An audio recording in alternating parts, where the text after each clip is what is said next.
Welcome to Village in Motion. It's a resident council day that we have today. And we have two very nice guests with us who are actively involved with the resident council. We have Mary Sue Garner, who's the council president, and we have Ron Patterson, who is the council secretary. Welcome, guys. Thank you very much. Good to be here. Glad to have you with us. This year has been an active year for the council, hasn't it? It has. It's been very active. Very active. What are some of the things the council's done this year?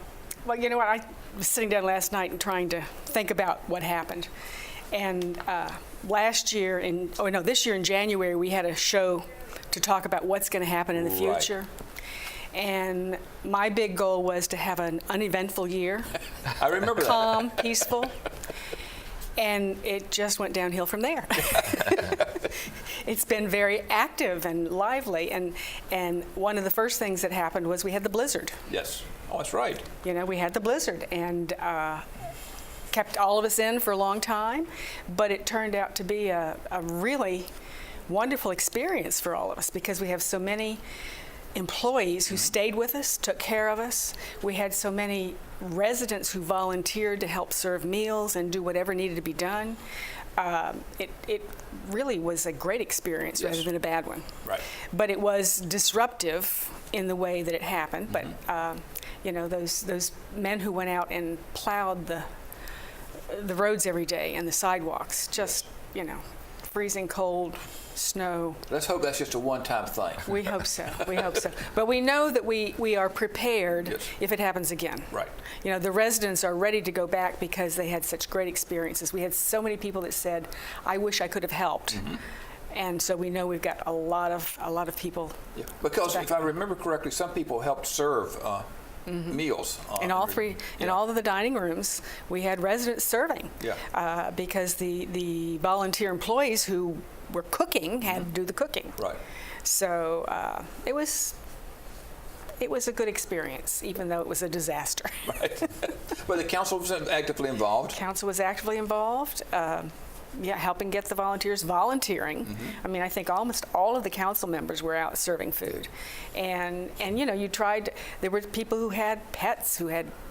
Ron has a pet. He could probably talk about that part of it. But, you know, how do you get your pets outside? Right. Or what do you do instead? Yeah. Well, I remember, speaking of getting pets outside, that our executive director at that time, Ben Cornthwaite, actually went out and dug a trench or an alley for some people with their pets. Exactly. Yeah. Exactly. So, really nice. Yeah. So it was just not a bad disaster. But that was the first thing that happened, right. You know. And then I guess the next big thing that happened is that our director, Ben, left. Right. And it really fell into the hands of the council to explain what happened. Right. And of course, we could not give a reason. We could not, you know, confidentiality rules and all of that. And it was a difficult time for us, I think, but I think we came through. Mm-hmm. I know we had a lot of people who were coming to the general council meeting demanding to know what happened, right. And we could not tell them. Right. You know, the best we could do was say, this is what happened, mm-hmm. and we can't answer any questions. And the residents were, thankfully, they accepted the way we handled that. And you guys really didn't know the reason? We didn't know the reason. We still don't know the reason. Right. But then, you know, then we moved on and we had about a month, I think it was a month, where we did not have an executive director. Right. Brian Marandola stepped in, and I think, you know, he was new at his job as associate, so he did a really good job of just holding us together. Right. And the council continued to try to hold us together, trying to, you know, we just continued answering questions the best we could, soothing people, listening. Yeah. More than anything. A lot of listening, right? A lot of listening, yeah. And then we got Chandra, hired as our new executive director. She came from Riderwood and had been an associate there for 2 years, so she at least knew the Green Spring Way, right. Mostly. And she was a nice, pleasant surprise because she really does involve the council. we meet with her every week. I meet with her every week. The executive team meets with her every other week. And that consists of you and your vice president, who's Great Parks right now. Right. And Ron as your secretary. Right. And then sometimes she would bring in Brian or somebody else. But she tells us what she can. And many times it's like, this is confidential, but I want you to know what's happening.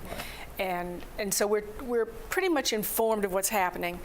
She asks our opinions about everything. She really does involve the council and the residents. She wants to know what the residents have to say. And if anyone has any questions about that, if they did not attend the Board of Directors Town Hall, they need to look at it and see, because it's like every other sentence was involving the council. That's and right. her support of the council. That's right. So, between Chandra and Brian, they really do try to include us in all the major decisions that we can be included in. There's some we can't, like the constructions part and bids and things like that, but she lets us know that they're out there. Right now, for instance, it's the dishwashers. And every week we talk about the dishwashers, because we've got 2 that are really bad shape. And what originally it was kind of like, well, next year we'll put it on the thing, but they are now in the process of getting bids. We know for sure they have one. By this afternoon when I meet with her again, there may be more. Okay. But they're doing the bid process. They're in the process of trying to buy new dishwashers. And get them in as soon as possible. And get them in as soon as possible, because it needs to be done. Yeah, Ron, that way you won't need to wipe out your glasses every evening. Yeah. Some have been bad. Yeah, it's the people ask me what I'm doing. I'm wiping out my glass. Yes. And a couple of people are bringing their own glasses. Yes, I've heard that. Yeah, but the kitchen staff is trying to do the best they can with what they have. Right. And probably these should have been replaced years ago. Yeah, because they're 17 years old. Yeah. So now we're at the point where they have to be replaced. Right. But the council has been consulted in regards to those, and has been kept informed of what's going on with that process, right? And we're in the forefront of telling them this needs to be done. You need to do something about it. I've had meetings with Ty. The Dining Services Committee is actively involved in that process. So yeah, we're right there. Good, very We're good. right there. Council involved in anything fun? Sure. Ron, Every day is fun. Every day is fun. Okay. Ron, anything? Yeah, it's been fun. It's been interesting. As you know, I came on the council actually mid-year by appointment. Carolyn Negor, who had been the council secretary, did a tremendous job. Had some health issues, and felt that for the good of the council that she probably should pass that on. I was asked to fill in the rest of the year, and kind of caught the bug to the extent that when the position on the council was up for election this year, I ran, and the group decided to have me continue as secretary. And as secretary, I got a couple of insights which I was impressed by. One was the tremendous amount of time the committees put in.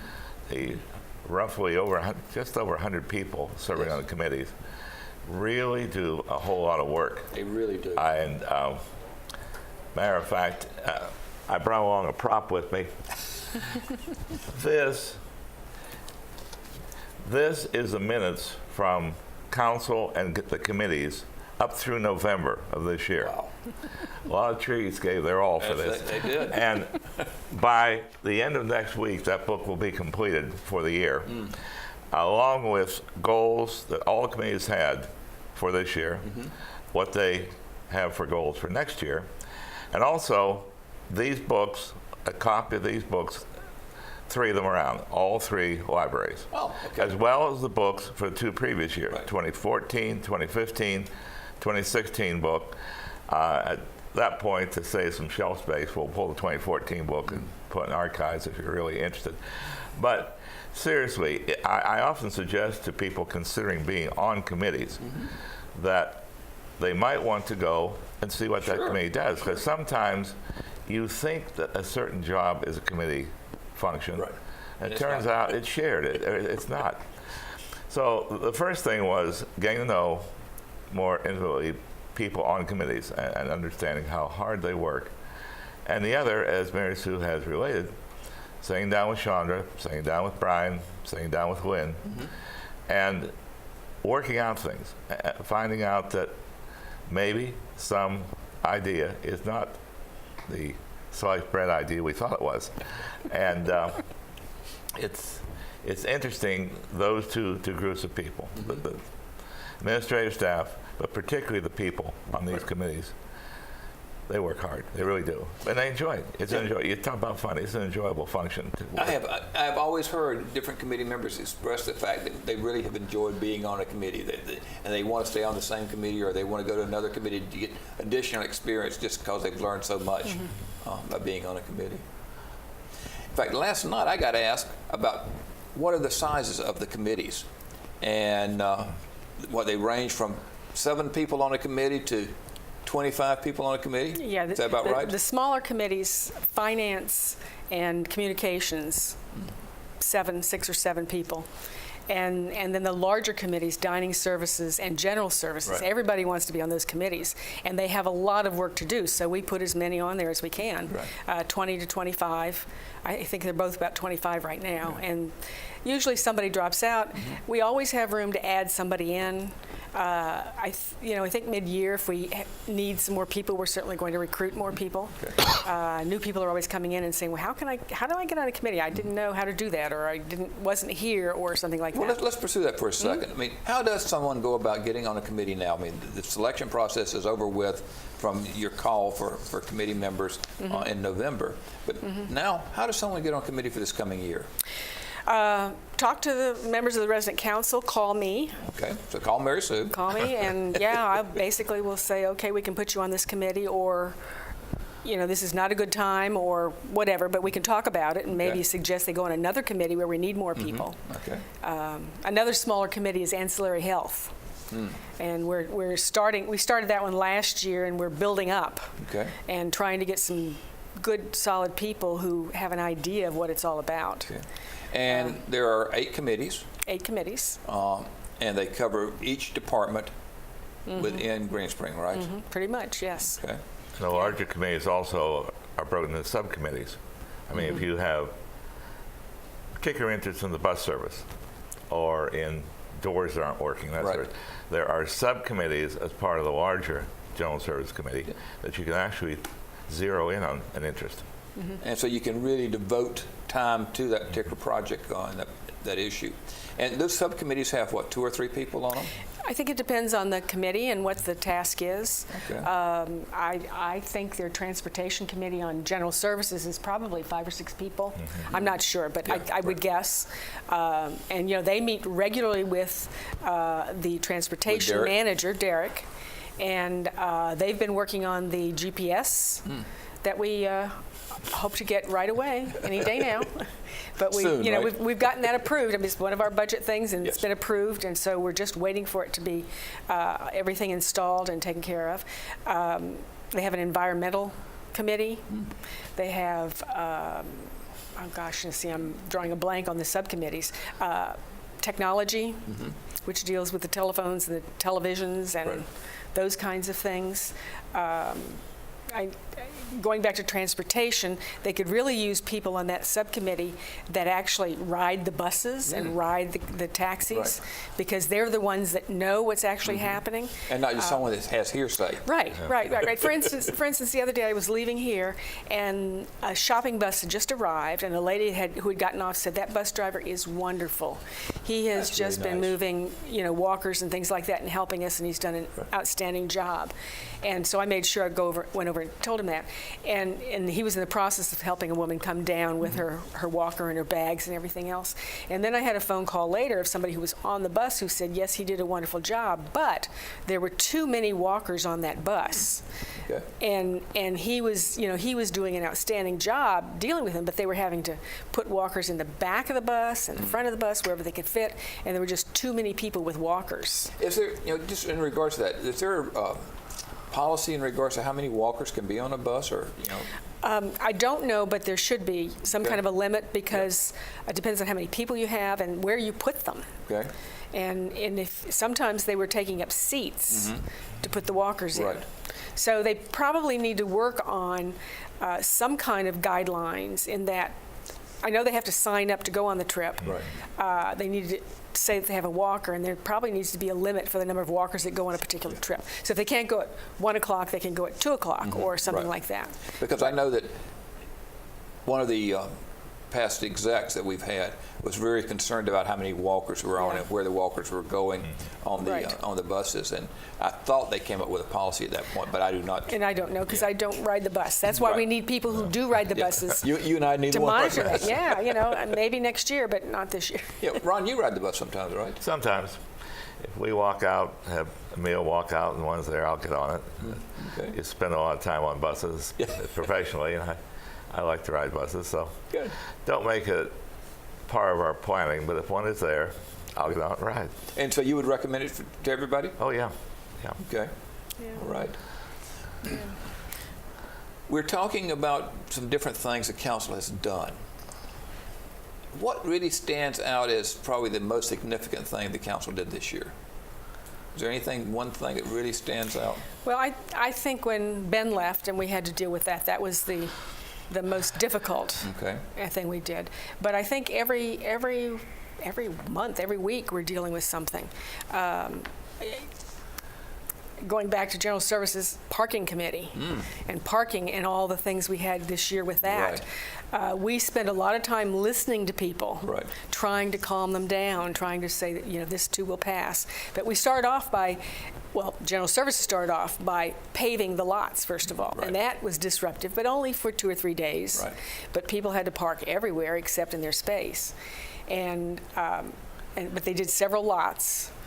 And then when they had to do the structure damage, fixing the damage on the parking garages, Right. the first garage wasn't so bad because it's a smaller one.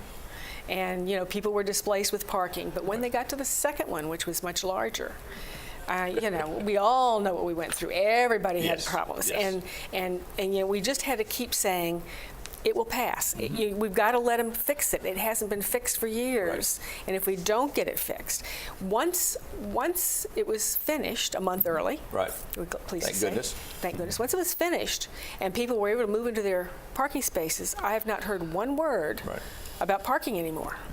So Well, there's a lot of extra spaces now. yeah, there are a lot of extra Yeah. spaces, just as Glenn has told us. Right. But and the council's part of that is not. I mean, there wasn't much we could do except listen and continue to bring it up and say, when is this going to be finished? Monitor it. We do a lot of monitoring, I think. The council really, from everything you've said and Ron said, the council really represents all of us who are residents. Yes. And you represent us to management, and you Yes. take the ideas that we share with you to management and say, hey, this is what residents are concerned about. Is that fair? Yeah, well, yes. Sometimes we kind of filter the list a little bit because sometimes it's an individual problem, not a campus problem. Right. And I think it's our task to make sure that we don't go with the little nitty-gritty problems. Right. I have individuals call me about their one little problem, and my response usually is, did you call General Services? Right.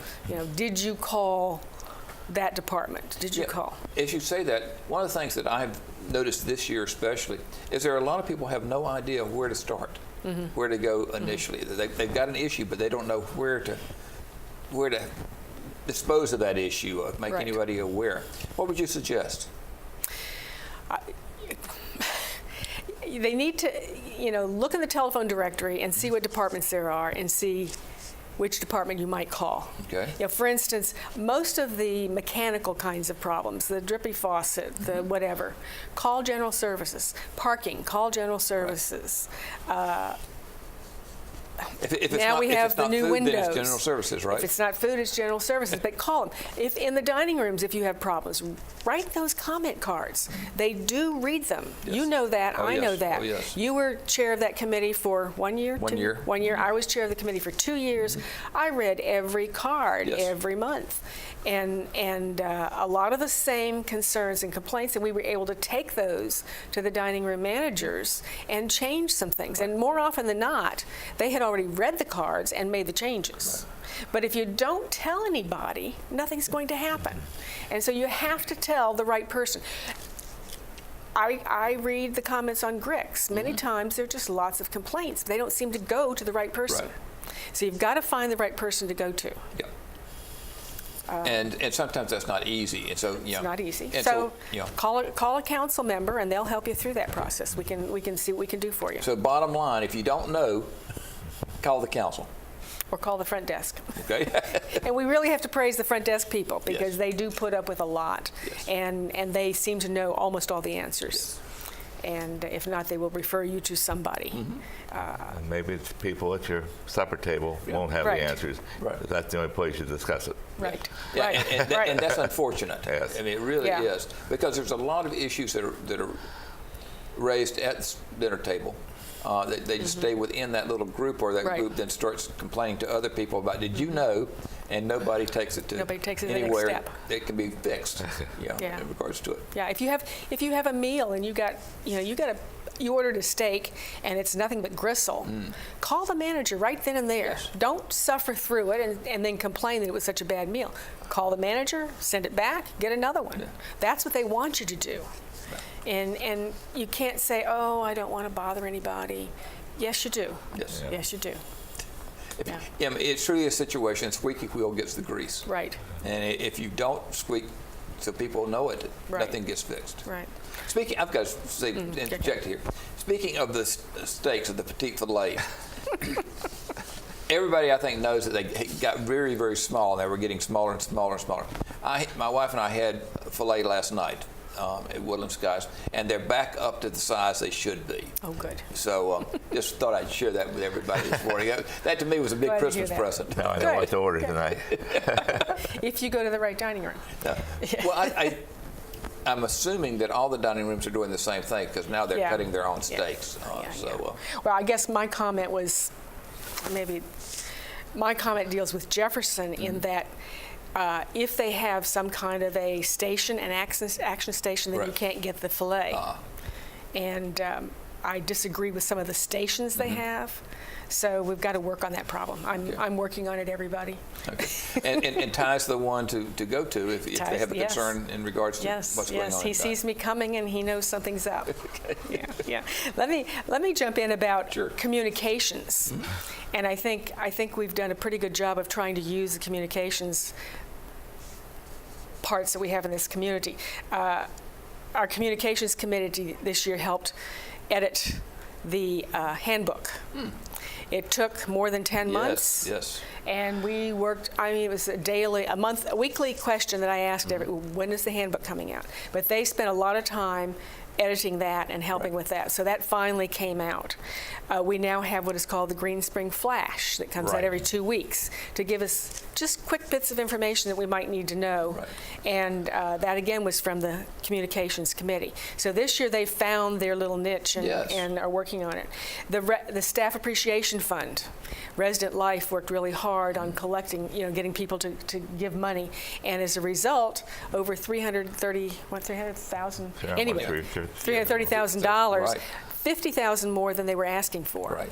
So we obviously really love our Yes, our staff, we do. and I think the blizzard had a part to do with that. But all year long, they just do a wonderful job. That's for and sure. and then we also have to recognize the Villager Yes. that comes out every month, and what a wonderful publication that is. We have the Village Bridge, which if you have computer access, you can go on and find out anything you want to know. Right. And Channel 6 we can't forget. No, cannot forget Channel 6. Channel 6, We does. have one of those? I mean, they just do an outstanding job with all the programs. If you watch Village in Motion every day, you know everything that's going on campus, Yes. everywhere.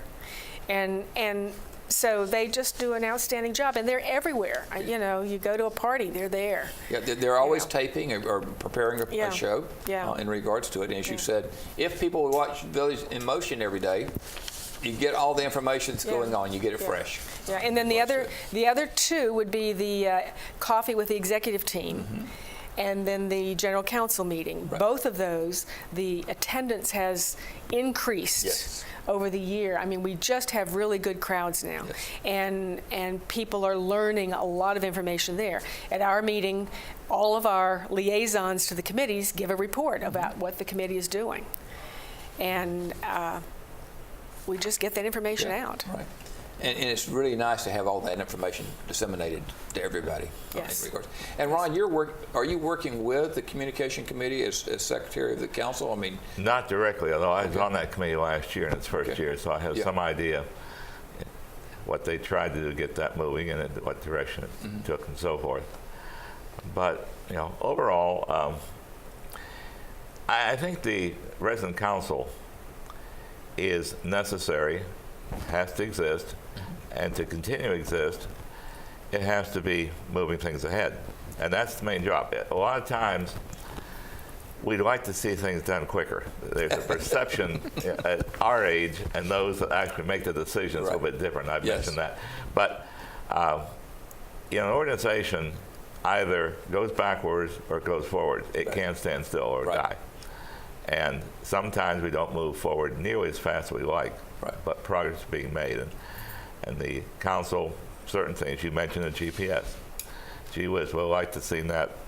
I know in Great Park, like a couple of years ago, but it's getting close. Yes. And so that, if there's something not done as quickly as possible, as quickly as you'd like it, probably not as quickly as we like it either, but that doesn't mean it's going to die. Yeah.